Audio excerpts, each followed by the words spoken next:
Welcome, everybody. We're going to go ahead and get started. Today's webinar should be pretty short and sweet. Um, November has been, our team has been hard at work, and some of those features are still being worked on and being tested, but I do want to show off some of the features that have been released. All right, so I'm going to go ahead and start sharing my screen.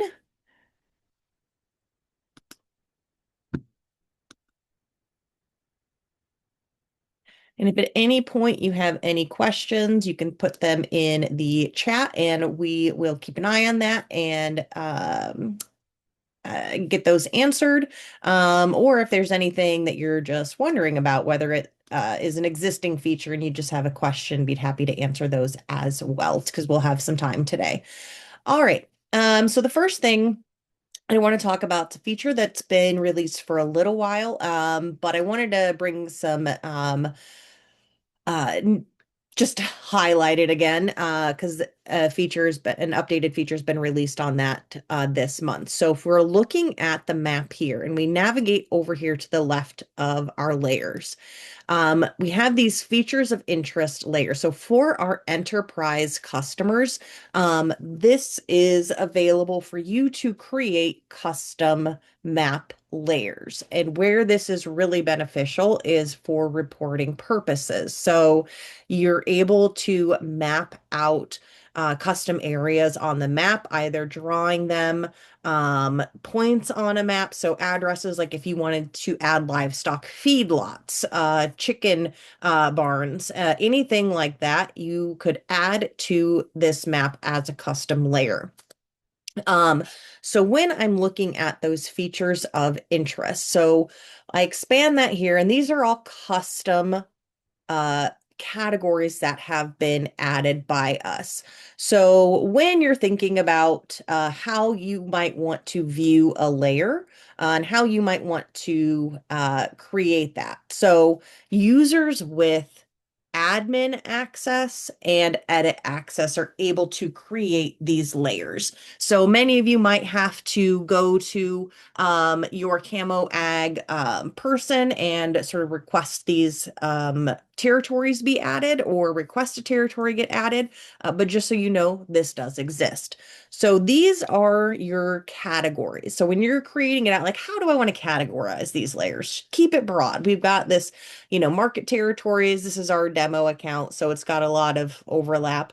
But if I expand this territories here, um, or even this weather event. So if I expand this and click on this Iowa derecho or the derecho, we can see we've got that mapped out. And I know it was back in 2020, but when those weather events happen, you can map out what area was impacted by that and add details to that. So let's say for crop insurance purposes, you wanted to see like who are my customers in this area.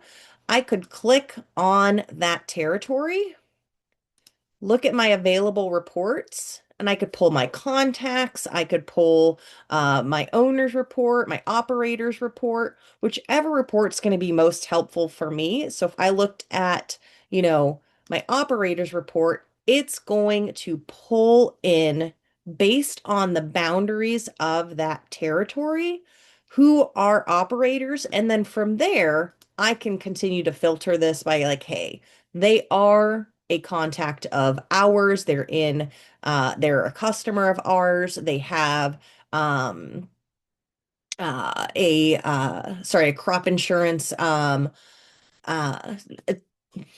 policy with us, and you could reach out to them and start the process of like seeing what they need or if they were impacted at all by that storm, or there's any other really weather event, like there's a wildfires, for the folks out west, there's a flood, anything you can do. These are custom.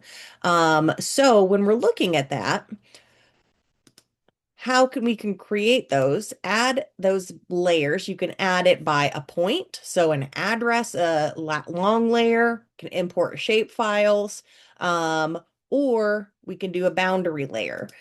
So we have our categories, and then we have kind of like our layer name. So if we just said insurance, we could put it in whatever category we want or create a new one, give it a custom color. And now I can put in my boundaries, whether these are sales regions, insurance regions, market territory, like whatever the territory is. And right now I can select it by counties, but by the end of, let's say today, maybe tomorrow, our team has added the ability to select by township as well. So if you're, in part of like you're in one county and only in a part of another, you could customize what that boundary looks like. And down here again, you see you don't have to just select by your counties. You can use our draw tool. So your draw polygon. Um, so again, like if I wanted to custom draw out the impact of a storm, I could do that. Um, and again, I can merge boundaries together. So there's a lot that you can do with this. I think the biggest step is just in the planning and like what are going to be the most impactful layers that could be added for either seeing like your customers in a specific territory and pulling reports on those customers within a territory. So any questions about that?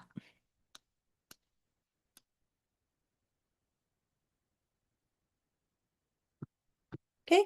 A couple of the other things, I'll just give you guys some ideas of what is to come. So Q1 of next year, so our team is going to start working on improving the sort of farm creation workflow and the improving those edit tools on a property. Um, like we know that when you are creating a farm and making edits to it, it's a lot of back and forth clicks of on the left side of the page to the right side of the page. So just know that early in the early half of next year, our team will be working on that. So we do appreciate your patience and feedback on how that could be improved. Another thing that we have added, and this, what I'm going to show you is all just fake data, but for customers who want to share their crop insurance data with us, we do have the ability to ingest those policies by the CLUs.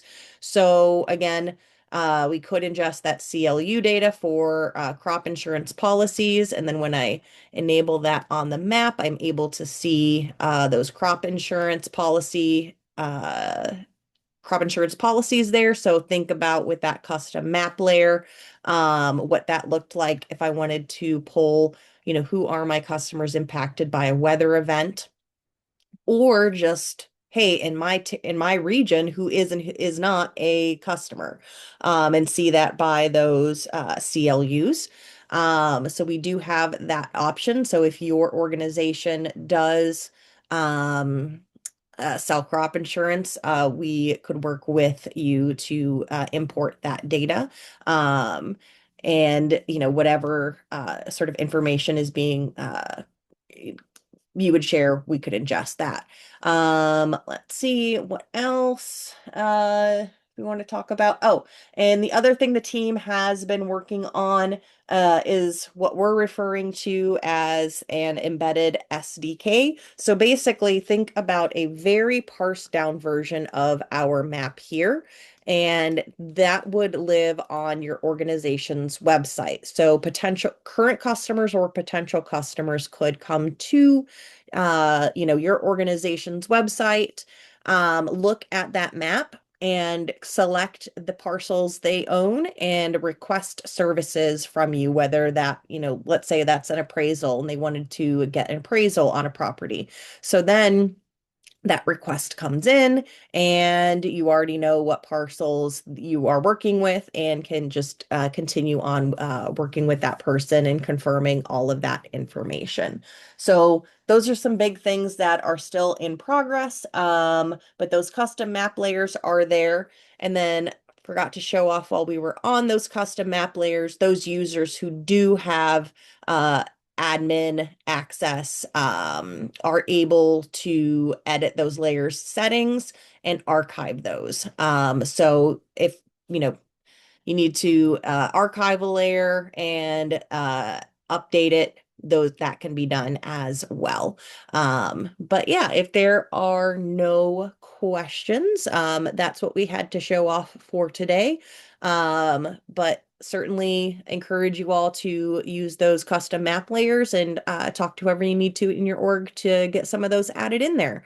So if there are no questions, we'll just wrap up for today, and I appreciate all of you attending.